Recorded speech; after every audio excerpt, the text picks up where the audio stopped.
یاد رکھیے کہ اس آیت سے ہمیں جو نقطہ ملتا ہے ختم نبوت پر وہ پیش کرنا ہے۔ سب سے پہلے لے لیتے ہیں کہ ختمہ جو ختم نبوت ہے، خاتم النبیین کا جو لفظ آیا ہے، اس کا مادہ کیا ہے؟ اس سلسلے میں ایک نحو اور صرف کے بہت بڑے امام گزرے ہیں، جس کا مشہور نام امام مبرد ہیں، اور ان کا اصل نام امام ابو العباس محمد بن یزید بن عبد الاکبر۔ ان کی وفات جو ہوئی ہے وہ 285 ہجری کے اندر، یہ اس زمانے کے ہیں اور لغت کے نہایت اعلیٰ قسم کے امام ہیں۔ انہوں نے یہ کہا ہے کہ یہ جو ختمہ ہے، خاتم النبیین کا جو لفظ ختمہ، یہاں سے میں چاہتا ہوں کہ علماء اس پر توجہ دیں، اور چونکہ یہ علمی گفتگو ہوگی یہاں سے، کہ ختمہ باب مفاعلہ کا ماضی ہے۔ مفاعلہ ایک باب ہے، اس کا ایک ماضی ہے باب مفاعلہ کا، ختمہ۔ اب اس کا معنی جو ہوتا ہے وہ یہ ہے کہ اللہ تعالیٰ نے، یعنی تمہارے مردوں میں کسی کے باپ نہیں ہیں، لیکن اللہ کے رسول ہیں اور انہوں نے نبیوں کو ختم کر دیا۔ بالکل نبیوں کو ختم کر دیا سے مراد یہ ہے کہ نبیوں کی تعداد جو تھی پوری ہو گئی۔ اب انہوں نے ختم نبوت کا ایسا گویا کہ آخری انتہا ہے کہ اس کے بعد انبیاء کا آنا اور انبیاء کا سلسلہ کا قائم رہنا وہ ختم ہو چکا۔ اسی کو جو ہے ایک اور امام گزرے ہیں، ان کے بعد کے ہی ہیں فوراً، ان کا نام ابن فارس ہے۔ ان کی وفات جو ہے 395 ہجری کی ہے، وہ 285 کی تھے اور یہ 395 ہجری کی ہیں۔ انہوں نے 6 جلدوں میں ایک ضخیم کتاب لکھی ہے لغت کی، ان کا نام معجم مقاییس اللغہ ہے۔ یہ کتاب ضخیم کتاب ہے اور 6 جلدوں میں ہے، موجود ہے، اور اس سے استفادہ کا موقع علماء کو اٹھانا چاہیے۔ وجہ اس کی یہ ہے کہ اس کے اندر انہوں نے جو نمایاں کارنامہ انجام دیا ہے وہ یہ ہے کہ سب سے پہلے وہ ایک مادہ لیتے ہیں اور مادہ کا حقیقی معنی بیان کرتے ہیں، پھر اس کے بعد مجازی معنی بیان کرتے ہیں۔ سب سے بڑی بات یہ ہے کہ وہ استقاط کبیر کے اعتبار سے معنوں کے درمیان، یعنی حقیقی اور مجازی معنوں کے درمیان فرق بتاتے ہیں کہ یہ معنی کس کے لیے استعمال ہے، یہ معنی کس کے لیے استعمال ہے۔ وہ جب ختم نبوت کے اوپر جب قلم اٹھاتے ہیں تو وہاں پہ وہ کہتے ہیں کہ ختم نبوت کی جو تشریح ہے اس کے سلسلے میں فرماتے ہیں کہ یہ جو باب ہے یہ ختم یختم یعنی ضرب یضرب سے ہے۔ اب ظاہر بات ہے کہ خاتم کا لفظ وہاں پر آیا ہے، تو خاتم اس میں اعلیٰ بھی بن سکتا ہے اور اس میں فاعل بھی بن سکتا ہے، لہٰذا اگر آپ اس کو اس میں اعلیٰ کے طور پر استعمال کریں گے، یعنی بفتح التا اگر آپ پڑھتے ہیں تو مہر کے معنی میں ہوگا، یعنی ایسی چیز جس سے مہر لگائی جاتی۔ اب ظاہر بات ہے کہ ہم اور آپ دیکھتے ہیں کہ جب کوئی تقریر کتاب مکمل ہو جاتی ہے تو اس کے بعد اس پر مہر لگائی جاتی، یا پھر کوئی ایسا مضمون لکھنے کے بعد جب مکمل ہو جاتا ہے تو اس کے بعد تھپا لگتا ہے، مہر لگتا ہے، یعنی اس کے بعد اب کچھ لکھنا نہیں ہے، بات پوری ہو گئی۔ یا اس کا یہ معنی کر لیں کہ ایک ایسا غلاف، ایک ایسا کور جس کے اندر ہم لفافہ کو بند کر دیں اور لفافہ کو جو ہے اچھے سے جو ہے چپکا دیں، چاروں طرف سے یہ کر دیں۔ اب اس کے بغیر کھولے ہوئے لفافہ کو پھاڑے ہوئے کوئی چیز باہر سے اندر بھی نہیں ڈال سکتے، یعنی باہر سے اندر نہیں کر سکتے، اور جو ہے اندر سے باہر کوئی چیز نہیں نکال سکتے، اسی وقت نکال سکتے جب آپ اس لفافہ کو پھاڑیں، اس سے پہلے نہیں ہو سکتا۔ تو یہ ہے اس میں فاعل کے، اس میں جو ہے اس میں اعلیٰ کی صورت میں اس کا معنی بنتا ہے خاتم کا۔ اگر اس کو جو ہے اس میں فاعل کی صورت ملیں گے تو پھر تکمیل کرنے والا جو ہے، تکمیل تک پہنچانے والا، ختم کرنے والا، اور جو ہے جیسے کہ ہم لوگ استعمال کرتے ہیں بلوغ و آخری شے، یہ عرب کا ایک مشہور جملہ ہے، جب کسی کام کی تکمیل تک پہنچ جاتے ہیں تو یہ الفاظ استعمال کرتے ہیں۔ یہ معجم جو ہے مقاییس اللغہ کا ایک طرز بتا رہا ہوں میں آپ کو کہ عرب کے زمانے میں جب کوئی کام کی تکمیل کر لیتا تھا، مکمل ہو جاتی تھی، تو ایسے الفاظ استعمال کرتے تھے۔ مثال کے طور پر اگر کسی نے کوئی کام مکمل کیا تو ختمت العمل کہتے تھے، قاری نے کوئی اگر صورت کی تکمیل کی تو جو ہے ختم القاری السورہ کا الفاظ استعمال کرتے تھے، یعنی میں نے تکمیل کر دی۔ تو یہ لفظ اس زمانے سے چلا آ رہا ہے اور یہ بتا رہا ہے، یہ لغتیں بتا رہی ہے کہ ختم کا معنی انتہا ہے اور آخر ہے۔ اور اگر اس کو جو ہے اس میں فاعل کے معنی میں لیتے ہیں تو ختم کرنے والا ہوگا، اعلیٰ کے معنی میں لیتے ہیں تو میں نے آپ سے بیان کر دیا کہ یہ مہر کے سلسلے میں آئے گا۔ یہ ہو گئی آپ کی خاتم کے سلسلے میں تحقیق، جو لغوی طور پر میں نے حوالے پیش کیے۔ اب آئیے اس کے اندر جو ہے یہ سمجھ لیں، سب سے پہلے بنیادی طور پر چونکہ ہم جو بیٹھے ہیں جس مقصد کے لیے، وہ ہے کہ قادیانیت اور غلام احمد قادیانی جو ایک شخص تھا، قادیان کا رہنے والا تھا، جو پنجاب، صوبہ پنجاب کے اندر ایک علاقہ ہے، اس نے اپنے آپ کو نبوت کا دعویٰ کیا اور یہ کہا کہ میں نبی ہوں۔ اس کے دعوے کے مختلف پہلو ہیں۔ بعض جگہ اس نے کہی ہے کہ میں نبیوں کا خاتم بھی ہوں، بعض جگہ اس نے کہا ہے کہ میں واقعتاً جو ہے نبی ہوں، لیکن میں ذلی نبی ہوں، بروزی نبی ہوں، غیر تشریعی نبی ہوں، اور بعض جگہ اس نے کہا ہے کہ میں مجدد ہوں، اور بعض جگہ اس نے کہا ہے کہ میں مسیح ہوں۔ لہٰذا ان چیزوں کی بنیاد پر اس کے 4 فرقے بنے، ان کے عقیدوں کی بنیاد پر 4 فرقے دنیا کے اندر وجود میں آئے، جو بنیادی طور پر 4 ہیں، باقی تو ذلی طور پر بہت سارے ہیں، ضمنی طور پر۔ بہرحال جو بڑے بڑے موٹے فرقے ان کے اندر سے وجود میں آئے دنیا کے اندر، یہ 4 ہیں۔ نمبر 1، ایک فرقہ ان کو مجدد مانتا ہے۔ نمبر 2، ایک فرقہ ان کو مسیح موعود یعنی حضرت عیسیٰ مانتا ہے۔ ایک فرقہ ان کو خاتم النبیین کا درجہ دیتا ہے، بلکہ نبی علیہ الصلوۃ والسلام سے بڑا نبی تسلیم کرتا ہے۔ ایک فرقہ کہتا ہے کہ یہ جو ہے ختم نبی کے سلسلے میں یعنی رسول اللہ صلی اللہ علیہ وسلم کی شریعت موجود ہے، لیکن جس طریقے سے حضرت موسیٰ کی شریعت تھی، حضرت موسیٰ رسول تھے اور ان کے بھائی حضرت ہارون نبی بن گئے تھے، تو ضمنی نبی، ذلی نبی بن گئے تھے، اسی طریقے سے یہ کہتا ہے کہ میں بھی شریعت تو ان کی قائم رہے گی، کتاب تو ان کی چلے گی، لیکن میں ہوں ان کا عکس، میں ہوں ان کا جو ہے ذل، سایہ،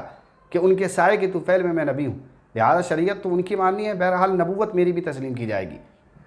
گویا یہ کہنا چاہتا ہے، ظاہر بات ہے کہ نبی جو ہوتا ہے ان کے اوپر وحی آیا کرتی ہے، بغیر وحی کے کوئی نبی نہیں بن سکتا۔ یہ بات مسلم عقیدہ ہے کہ بغیر وحی کے جب تک ایک بھی وحی اگر نازل نہ ہو کسی شخص پر، وہ نبی نہیں بن سکتا۔ لہذا وحی کا قائل ہے اور اپنے اوپر وحی کے جو ہے سلسلے میں بات کہتا ہے کہ میں ذلی نبی ہوں۔ لہذا اس سلسلے میں جب آپ کو یہ بات معلوم چل گیا کہ 4 فرقے ہیں، تو یہ بھی بات سمجھ لیجئے کہ وہ فرقہ جو کہتا ہے کہ یہ مجدد تھا، یہ نبی نہیں تھا، سب سے پہلی بات ہے کہ انہی میں سے انہی کا بندہ اٹھ کر کے یہ کھڑا ہوتا ہے اور کہتا ہے کہ یہ نبی نہیں ہے۔ لہٰذا اس کے گھر سے یہ مستدل مسئلہ ثابت ہوتا ہے کہ آپ نبی نہیں تھے، ورنہ آپ کے لوگ کیسے اختلاف کر سکتے ہیں؟ ہمارے سلسلے میں کوئی یہ نہیں ہے، ہم مسلمانوں میں ہر تمام کا تمام مسلمان طبقہ کہتا ہے کہ آپ صلی اللہ علیہ وسلم نبی تھے، ختم نبوت ان پر لاگو ہوتی ہے، لیکن آپ کا ایک اپنا گھر کا فرد اٹھتا ہے اور کہتا ہے آپ نبی نہیں تھے بلکہ مجدد تھے۔ کچھ تو بات ضرور ہے۔ اچھا، انہوں نے جو یہ بات کہی کہ آپ مجدد ہیں، تو ان 3 فرقوں نے اس کی تردید کی، ان کا بائیکاٹ کیا اور اس کے اوپر کفر کا فتویٰ لگا دیا کہ یہ لوگ کافر ہو گئے۔ یعنی وہ لوگ جو اس کو مجدد مانتے ہیں، غلام احمد قادیانی کو، اس پر کفر کا فتویٰ لگ چکا ہے اور یہ لوگ اس کو اپنا مخرج مانتے ہیں، خارج شدہ مانتے ہیں۔ یہ محمد علی کے نام سے ایک شخص تھا جو لاہور کے اندر پاکستان میں رہتا تھا اور وہی اس کی جماعت ہے، اس لیے اس کو لاہوری مرزائی کہا کرتے ہیں۔ بہرحال جب ہم ان کی کتاب بیان القرآن وغیرہ اٹھاتے ہیں، مرزا محمد علی کی لاہوری کی، تو اس کے اندر اس نے ایسے ایسے دلائل دیے ہیں ختم نبوت پر، گویا کہ وہ ختم نبوت کا اقرار کرتا ہے اور اس کو مجدد مانتا ہے۔ بہرحال ہم مجدد کے پیچھے نہیں پڑیں گے، یعنی ہم بات نہیں کریں گے کہ یہ مجدد تھا کہ نہیں تھا، ہمیں تو سب سے اوپر جانا ہے ان مسئلوں پر جو کہتا ہے کہ میں ختم نبوت مجھ پر ختم ہوئی ہے، یا پھر میں مسیح موعود ہوں، یا ایک یہ لے لیجئے کہ میں ذلی نبی ہوں۔ تو مسیح موعود کا بھی تذکرہ رہنے دیتے ہیں، کیونکہ یہ بھی ایک دوسرے جو ہے بیان کے اندر یہ بات آ جائیں گی۔ ابھی فی الوقت ہم ذلی نبی اور بروزی نبی کی تشریح کر لیتے ہیں، اور ختم نبوت کے سلسلے میں کیا وہ واقعتاً وہ نبی تھا، اس سلسلے میں بات کر لیتے ہیں، یہ ہمارے لیے کار آمد رہے گی۔ غلام احمد قادیانی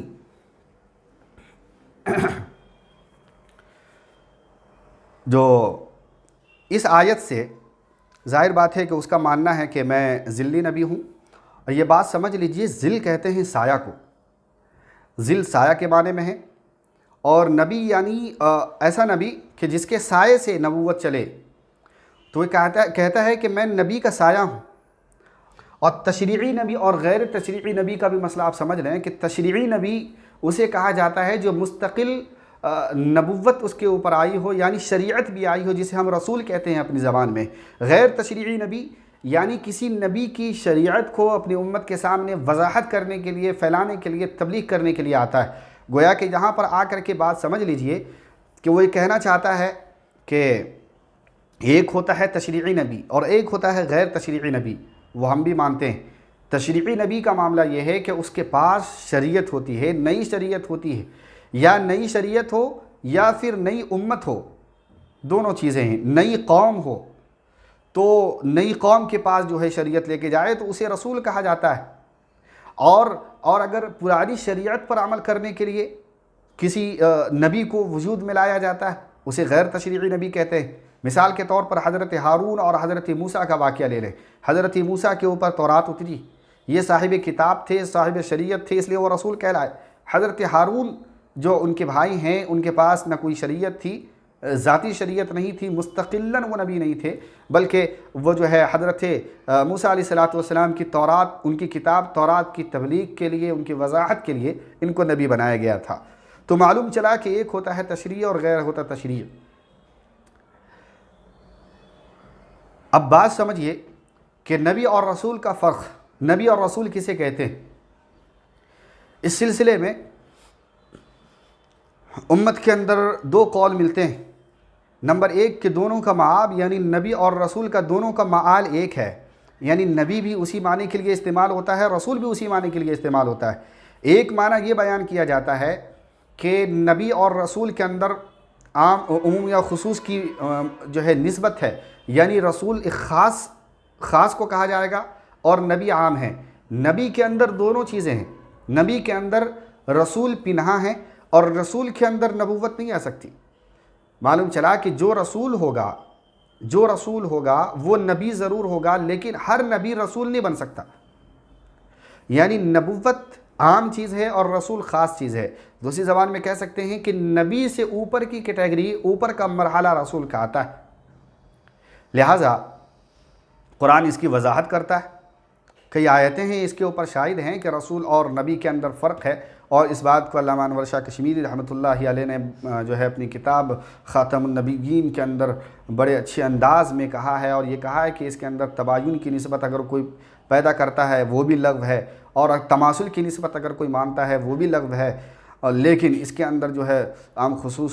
خصوص مطلق کی نسبت مانی جائے، یعنی رسول کو جو ہے خاص مانا جائے اور نبی کو عام مانا جائے۔ بہرحال تو اب معلوم چلا کہ تشریعی اور غیر تشریعی جو ہوتی ہے وہ رسول کے سلسلے میں ثابت آئے گی، اور غیر تشریعی یہ نبی کے سلسلے میں ثابت آئے گی۔ لہٰذا مرزا نے بھی وہی بات کو دوسرے انداز میں پیش کیا، اور غیر تشریعی بہرحال ہم اس میں نہیں پڑھتے کہ اس کی اصطلاحات، میں تو یہ کہتا ہوں کہ اس کی اصطلاحات یہ فرضی اصطلاحات ہے، عالم اسلام کے اندر ایسی اصطلاح اس سے پہلے کسی نے نہیں لائی۔ ظاہر بات ہے کہ ان اصطلاحاتوں کو لانے کا مقصد جو اس کا تھا، تاکہ کچھ نہ کچھ اس کے اندر جو ہے نبوت کو منوانے کا، نبوت کو بات رکھنے کا ایک گوشہ مل جائے، ایک کونا مل جائے، تاکہ وہ یہ کہہ سکے کہ ہاں ایسا بھی ہو سکتا ہے، ایسا بھی ہو سکتا ہے۔ مثال کے طور پر اس نے اپنے آپ کو ذلی نبی ہونے کا دعویٰ کیا۔ اس کتاب کے اندر یہ لکھا ہے کہ میرے جو معجزات ہیں وہ 10 لاکھ ہیں، اور نبی علیہ السلام کے جو معجزات ہیں وہ صرف 3000 ہیں، یعنی میں ذلی نبی ہوں اور میرے معجزات 10 لاکھ کی تعداد میں ہیں، اور نبی علیہ السلام حقیقتاً میں نبی ہیں، یعنی رسول بھی ہیں، ان کے معجزات صرف 3000 ہیں۔ اب بتائیں اگر ہم اس کو اپنے عقل کی کسوٹی پر رکھتے ہیں اور یہ کہتے ہیں کہ اگر ایک انسان ہے اور اس کے ایک سائے ہوتے ہیں، تو انسان اگر حرکت کرے گا تو ظاہر بات ہے وہ اس کا سایہ حرکت کرے گا، انسان اگر کھڑا ہے تو اس کا سایہ بھی حرکت نہیں کر سکتا، لہٰذا انسان جتنی مرتبہ حرکت کرے گا، جو حرکت کرے گا، جیسا حرکت کرے گا، سایہ ویسا ہی کرے گا۔ یہ ہمارے ذہن کے اندر ایک عمومی طور پر یہ جو ہے میں نے پیش کی۔ لیکن یہ بندہ کہتا ہے کہ حقیقی اعتبار سے نبوت مستقلاً نبوت آپ صلی اللہ علیہ وسلم کی ہے، انہوں نے صرف 3000 مرتبہ جو ہے معجزات صادر کیے، اور میں ان کا سایہ ہوں، میں ان کا ظل ہوں، اور مجھ سے جو ہے 10 لاکھ جو ہے نشانات موجود ہیں۔ اب بتائیں کہ حقیقت تو اپنی جگہ قائم تھا، اس کا یہ مطلب ہوا کہ حقیقت اپنی جگہ قائم ہے اور سایہ ہل رہا ہے، تو سایہ ہلنا کا کیا معنی؟ دوسری بات یہ ہے کہ کوئی ضروری نہیں ہے کہ جو ہے ہر موقع پر ایک انسان کا ذی استعداد شخص کا سایہ بھی ہو۔ تو ہونا تو یہ چاہیے تھا کہ حقیقت جو ہے معجزاتی طور پر اس کو یہ پیش کرنا چاہیے تھا، اگر مان بھی لیتے ہیں کہ وہ 10 لاکھ تھے اور میں 3000 تھا، لیکن اس نے الٹ کر یہ کہنا شروع کیا کہ ان کے معجزات 3000 ہیں اور ہمارے 10 لاکھ ہیں۔ تو یہ ہمارے عقل کے اندر نہیں آ سکتی ہے بات کہ دیکھیں سایہ جو ہے اتنی بار اچھل رہا ہے، اتنی بار کود رہا ہے، اتنی بار پھلانگ رہا ہے کہ 10 لاکھ تک پہنچ گیا، اور اپنے آپ کو معجزات تصور دینا چاہتا ہے، اور نبی علیہ السلام کی معجزات کو گھٹا کر کے 3000 تک لے کے آئے۔ تو یہ میں نے آپ سے بات کی ہے کہ ذلی نبی کی جو حقیقت اور اس نے اصطلاحات جو گڑھی ہے وہ کس بنیاد پر گڑھی ہے۔ لہٰذا آپ کو معلوم چل گیا